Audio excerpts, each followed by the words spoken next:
Good morning students. तो अपनी class चल रही थी वर्ब को लेकर के, और वर्ब में हमने वर्ब के 4 पार्ट अपन पढ़ चुके हैं। आज नेक्स्ट पार्ट देखने हम जा रहे हैं। तो हम डिस्कस कर रहे थे फाइनाइट नॉन-फाइनाइट वर्ब को। In our previous class we have discussed on finite verb। पिछली क्लास में हमने फाइनाइट वर्ब के बारे में डिस्कस किया था, और फाइनाइट वर्ब कितने प्रकार की होती है थोड़ा रिव्यू कर देता हूँ मैं। हमने पिछली क्लास में जो पढ़ा था, हमने बात की थी फाइनाइट वर्ब की। और फाइनाइट वर्ब होती है that is restricted to the tense और the number of the subject. जो क्रिया किसी टेंस से जुड़ी हुई होती है, किसी टेंस से बंधी हुई होती है। टेंस बदलने पर जो क्रिया बदल जाती है उसे हम फाइनाइट वर्ब कहते हैं। और फाइनाइट क्रिया को हमने 2 भागों में बांटा था, एक ट्रांजिटिव के रूप में, इंट्रांजिटिव के रूप में। फिर हमने ट्रांजिटिव क्रिया को पढ़ा था एक मोनो ट्रांजिटिव के रूप में जिसके साथ में एक कर्म आता है, डाई ट्रांजिटिव जिसके साथ में 2 कर्म आते हैं, 2 ऑब्जेक्ट होते हैं। एक ऐसी क्रिया होती है जिसके साथ में एक ऑब्जेक्ट होता है और एक कॉम्प्लीमेंट होता है। इसके बाद में इंट्रांजिटिव वर्ब भी होती हैं जिनके साथ में कोई ऑब्जेक्ट नहीं आता है। और इंट्रांजिटिव के बाद हमने बात की थी, उसके बाद हम बात करेंगे नॉन फाइनाइट क्रिया। तो कल हमारी पिछली क्लास में इंट्रांजिटिव वर्ब हो चुकी थी, ट्रांजिटिव वर्ब हो चुकी है, और हमारी अगली जो वर्ब है वो है आपकी नॉन फाइनाइट वर्ब। अब यहाँ ये आपका एडवांस लेवल का ग्रामर स्टार्ट हो गया है। कॉन्सेप्ट समझने का प्रयास करें। अब यहाँ पर आपके रखने से काम नहीं चलेगा। तो नॉन फाइनाइट वर्ब क्या होती है, और देखिए बिल्कुल सीक्वेंस में आप देखिएगा, जितने भी वीडियो मैं आपको दे रहा हूँ सीक्वेंस में पढ़ेगा क्रम से, तो ही आपको समझ में आएगी बात। आप सीधे यदि नॉन फाइनाइट को पढ़ेंगे, बिना फाइनाइट पढ़े हुए नॉन फाइनाइट पढ़ेंगे तो थोड़ा समझना मुश्किल होगा। इसलिए क्रम से पढ़ें, सीक्वेंस में पढ़ें। तो हम बात करते हैं नॉन फाइनाइट क्रिया की। तो नॉन फाइनाइट क्रियाएं वे क्रियाएं होती हैं जो किसी टेंस से नहीं जुड़ी हुई होती है। Means the verb that is not restricted to the tense और the number of the subject. The verb that does not change according to the tense। ऐसी क्रिया जो टेंस बदलने पर नहीं बदलती है, जो किसी टेंस के साथ एग्री नहीं होती है, जिसका टेंस बदलने पर भी क्रिया पर कोई प्रभाव नहीं पड़ता है, ऐसी क्रियाओं को हम नॉन फाइनाइट वर्ब कहते हैं। नॉन फाइनाइट क्रियाएं वे क्रियाएं जिनका किसी टेंस से संबंध नहीं होता है। यदि इसकी डेफिनेशन की बात की जाए तो the verb that is not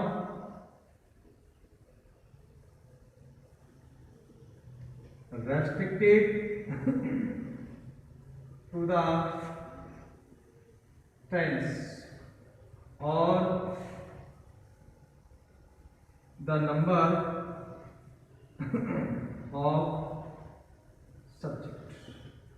यानी ऐसी क्रिया जिसका किसी टेंस के साथ कोई संबंध नहीं होता है, जो किसी टेंस से रेस्ट्रिक्ट नहीं होती है, किसी टेंस से जुड़ी हुई नहीं होती है। देखिए एग्जांपल के माध्यम से समझने का प्रयास कीजिए। जिन्होंने फाइनाइट वर्ब को पढ़ लिया है, नॉन फाइनाइट वर्ब को आराम से समझ में आ सकती है। तो हमने फाइनाइट के इसके अपोजिट हमने फाइनाइट वर्ब पढ़ा था, और फाइनाइट में हमने पढ़ा था कि ऐसी क्रिया जो किसी टेंस से रेस्ट्रिक्ट होती है, जो टेंस के अकॉर्डिंग चलती है, जिसमें टेंस होता है, और टेंस की जो पहचान की जाती है वो फाइनाइट वर्ब से ही की जाती है। अब देखिए कुछ एग्जांपल देखिए। मैंने कहा ही went to market to buy a book। अब यहां हम देख रहे हैं, तो इस वाक्य में जब हम देखते हैं तो यहां पर 2 क्रियाएं दी गई हैं।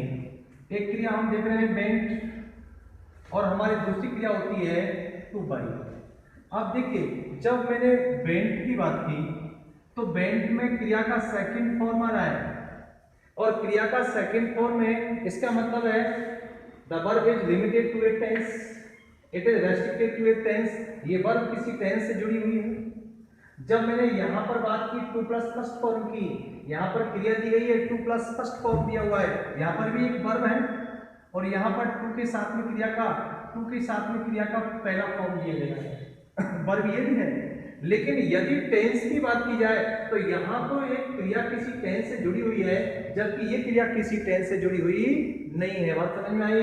यहाँ पास्ट इंडेफिनिट, यहाँ जब हमने बात की तो ये पास्ट इंडेफिनिट की वर्ब है, लेकिन जब टू प्लस फर्स्ट फॉर्म की बात करें, टू बाई की बात कर रहे हैं, तो यहाँ पर ये क्रिया किसी टेंस से संबंध नहीं रखती है। एग्जाम्पल और देखिए, जैसे मैंने कहा to run is good for health. जब हम टू रन, अब यहां पर देखिए क्रिया जो है आपकी, क्रिया अपनी इज है और एक क्रिया आपकी है रन, लेकिन जब इज क्रिया की बात की जाती है तो इसको देख करके हमको लगता है कि प्रेजेंट है, क्योंकि क्रिया का पहला फॉर्म में बी, क्रिया का फर्स्ट फॉर्म में इज। जब हमने रन की बात किया तो यहाँ पर टू प्लस फर्स्ट फॉर्म आ रहा है, और ये टू प्लस फर्स्ट फॉर्म किसी टेंस से संबंध नहीं है। उल्टी यहाँ पर तो ऐसा हो रहा है कि यहाँ पर एक क्रिया एक सब्जेक्ट का काम कर रही है, यहाँ पर वर्ब सब्जेक्ट का काम कर रही है, वर्ब ही सब्जेक्ट बन गई, यानी वर्ब ने अपना काम छोड़ दिया और वो किसी दूसरे काम में लग जाती है, इस सब्जेक्ट का काम कर रही है। तो ये होगी आपकी नॉन फाइनाइट वर्ब, और चूंकि इसका किसी टेंस से संबंध है तो ये क्रिया होगी आपकी फाइनाइट वर्ब। तो फाइनाइट और नॉन फाइनाइट, और देखिए जैसे हम कहते हैं, जैसे आई लाइक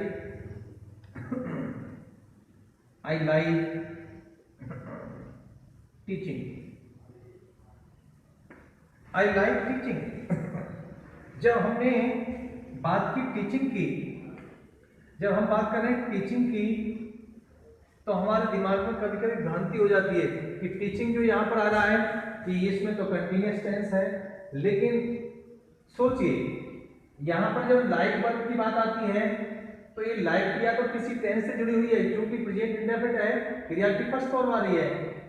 और जब मैंने टीचिंग की बात किया तो यहाँ पर क्रिया की फर्स्ट फॉर्म में, यानी क्रिया की फर्स्ट फॉर्म में आईएनजी लगा हुआ है, और क्रिया की फर्स्ट फॉर्म में आईएनजी लगने के बाद में ये जो टीचिंग शब्द है, ये क्रिया नहीं होकर के एक नाउन का काम कर रही है, यहाँ ऑब्जेक्ट का काम करने लग गई। यानी क्रिया है वो ऑब्जेक्ट का काम कर रहा है, ये ऑब्जेक्ट है, ये वर्ब है, ये तो किसी टेंस से जुड़ी हुई है, लेकिन इसका किसी टेंस से संबंध नहीं है।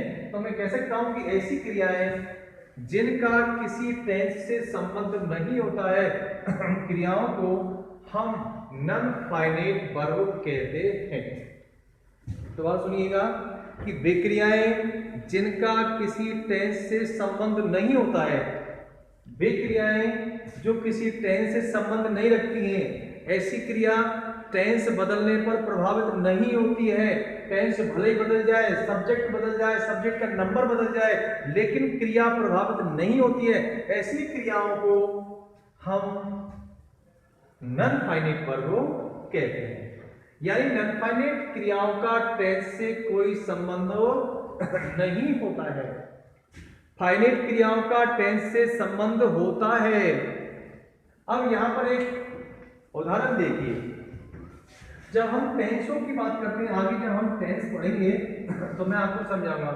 टेंस में हम पढ़ते हैं कि टेंस दो प्रकार का होता है, तीसरा टेंस नहीं होता है, यानी फ्यूचर जो होता है वो टेंस नहीं माना जाता है। तो उसके पीछे रीजन क्या होता है? यदि आपने नॉन फाइनाइट का कंसेप्ट पढ़ा है तो उसको आप समझ सकते हैं।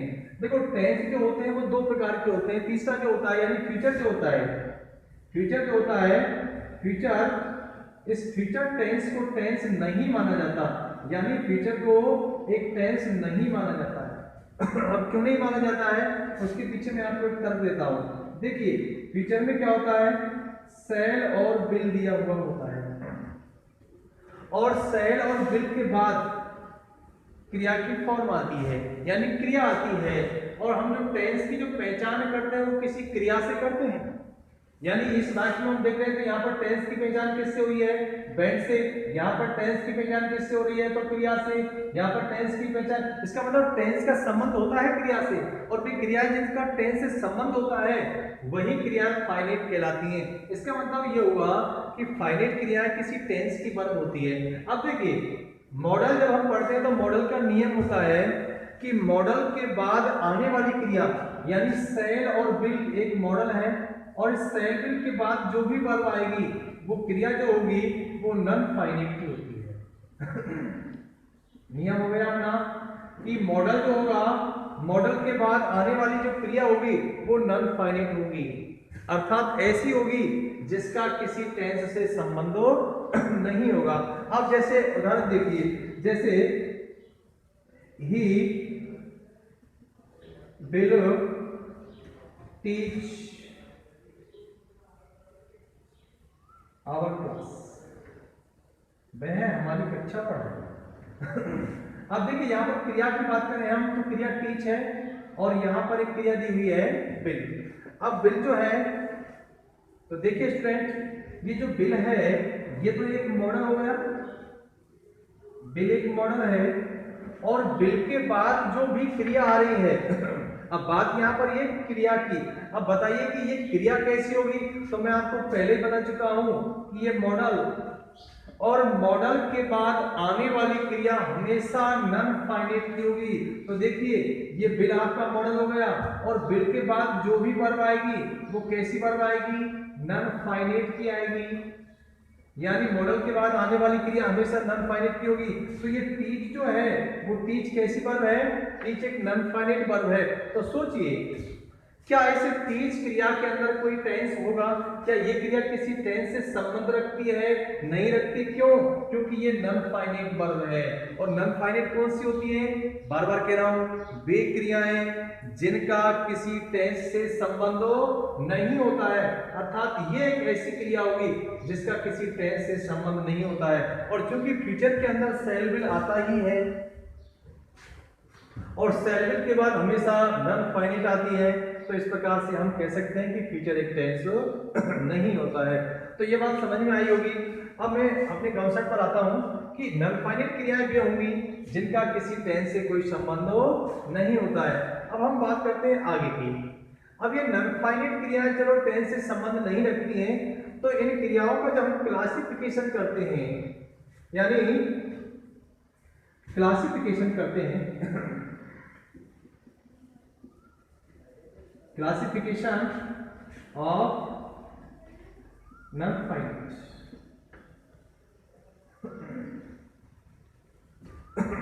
नॉन फाइनाइट क्रियाओं का क्लासिफिकेशन करते हैं।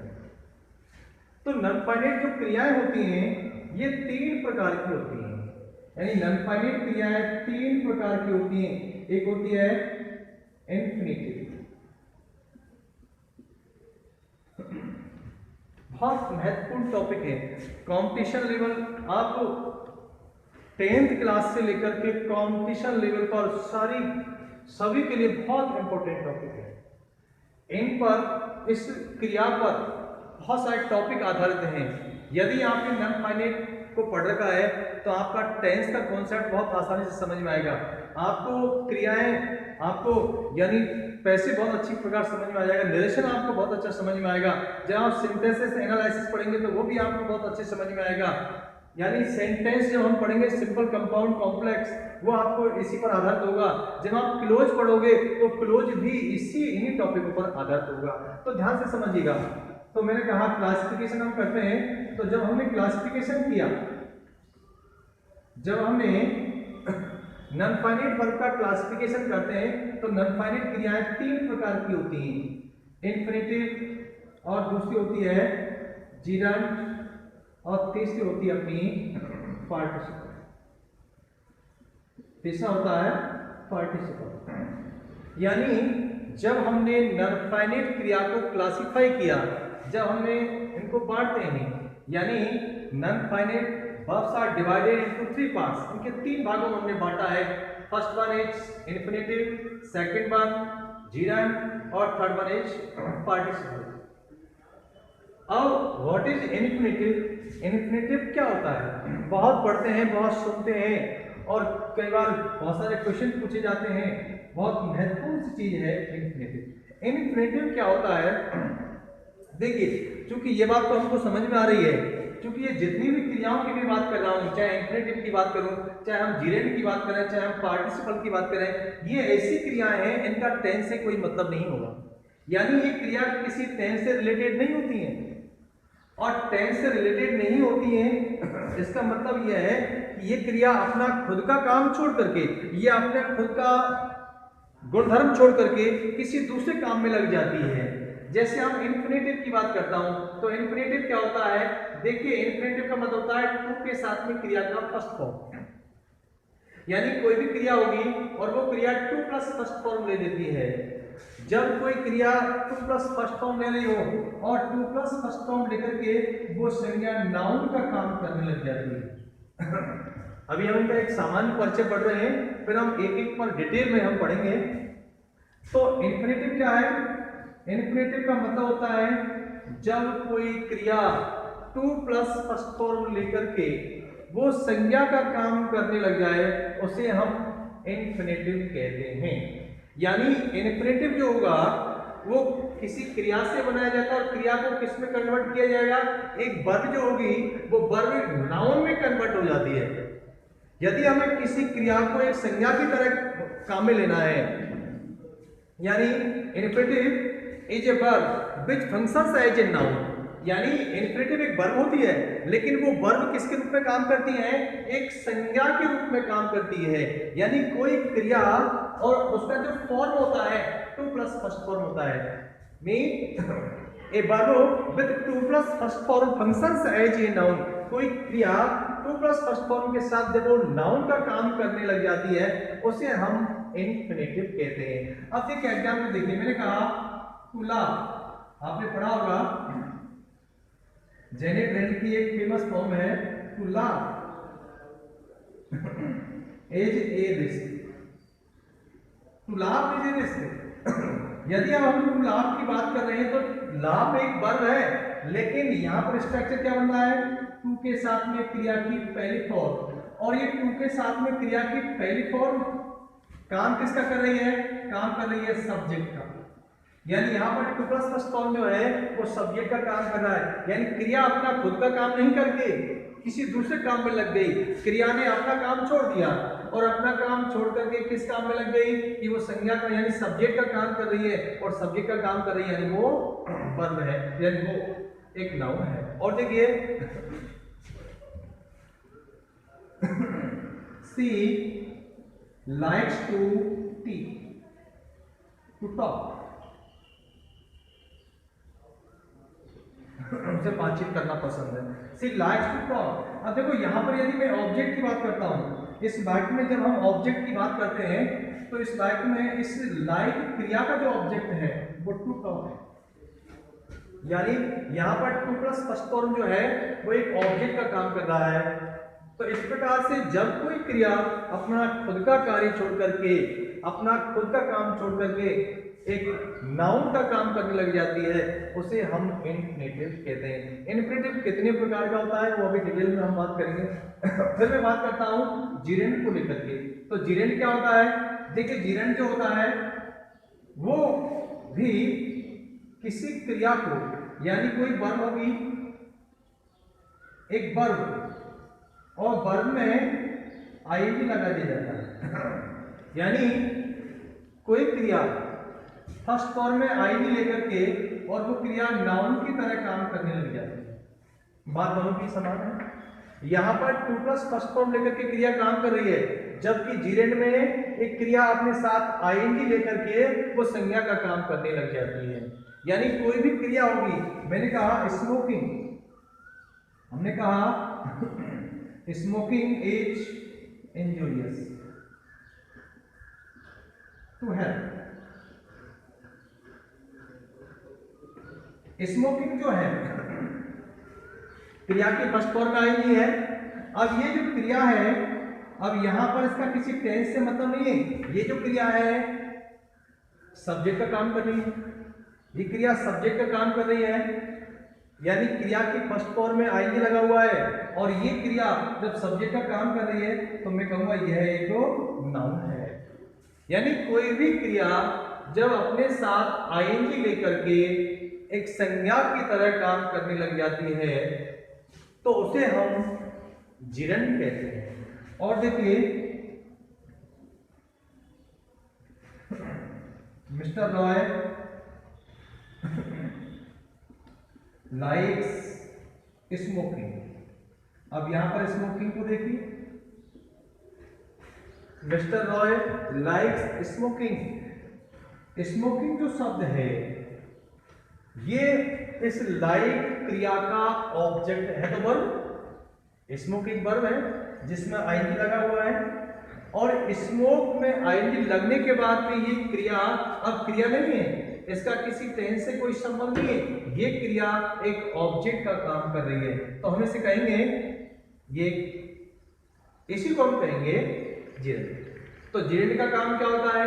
जिरेंड का काम होता है किसी भी क्रिया को नाउन बनाना, यानी क्रिया आईएनजी फॉर्म के साथ जब नाउन का काम करने लग जाए।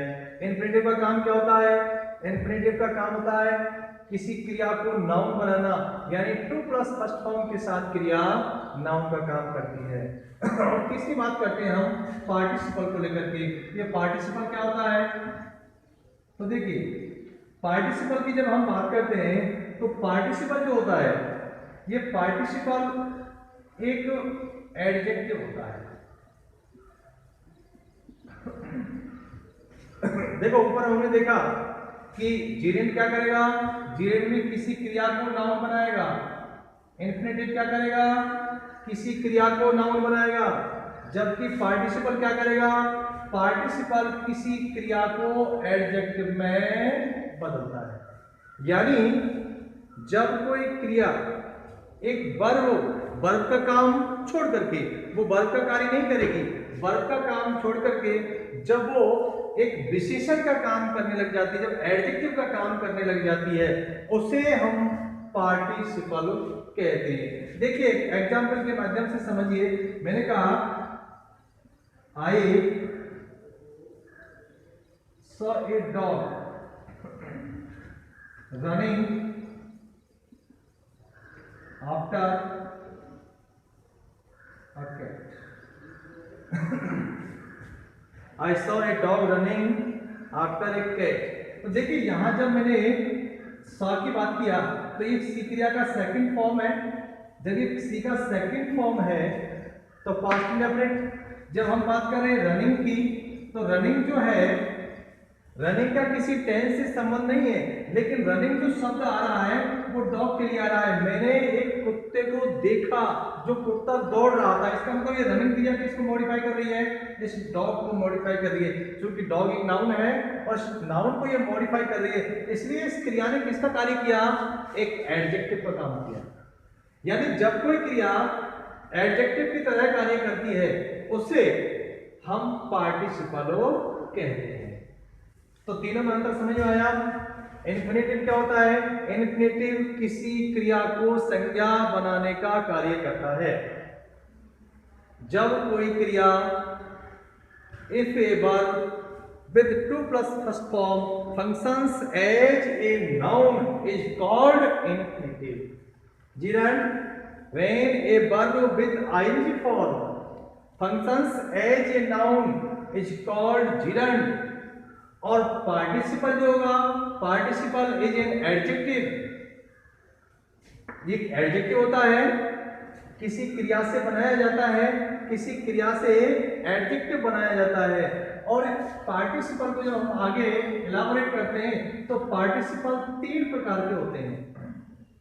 जब पार्टिसिपल को हम पढ़ते हैं तो पार्टिसिपल 3 प्रकार का होता है। एक होता है प्रेजेंट पार्टिसिपल, एक होगा प्रेजेंट पार्टिसिपल, दूसरा होता है पास्ट पार्टिसिपल,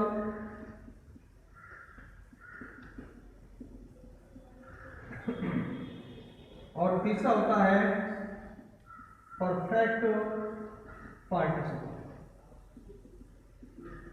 यानी पार्टिसिपल भी अपने 3 प्रकार के होते हैं, प्रेजेंट पार्टिसिपल, पास्ट पार्टिसिपल और परफेक्ट पार्टिसिपल। अब मैं बात करूंगा कि प्रेजेंट पार्टिसिपल क्या होता है। प्रेजेंट पार्टिसिपल का मतलब होता है ये किसी क्रिया को संज्ञा बनाएगा, लेकिन ये जो क्रिया को संज्ञा बनाएगा वो आईएनजी फॉर्म के साथ बनाएगा। पास्ट परफेक्ट जो है ये भी किसी क्रिया को संज्ञा बनाएगा, ये क्रिया की थर्ड फॉर्म लेकर के बनाएगा। और परफेक्ट पार्टिसिपल जो होता है वो हैविंग के साथ में क्रिया का तीसरा फॉर्म होता है। अब हम एक एक की बात करेंगे कि इन्फिनेटिव क्या होता है। अब हम प्रत्येक एक एक को इन्फिनेटिव, जेरेंट, पार्टिसिपल तीनों पर हम अध्ययन करते हैं, एक एक का गहन अध्ययन करते हैं कि इन्फिनेटिव क्या होता है, कितने प्रकार का होता है, कहाँ कहाँ इसका फंक्शन होता है, कितने प्रकार से ये फंक्शन करेगा। तो इस इन्फिनेटिव की फंक्शन अब देखेंगे हम कि कितने प्रकार का होता है। तो अब आप आगे आप हेडिंग लगाएंगे इन्फिनेटिव के रूप में, और अब इन्फिनेटिव की जो क्लास होगी वो हम अगली क्लास में करेंगे। आज के लिए इतना ही है।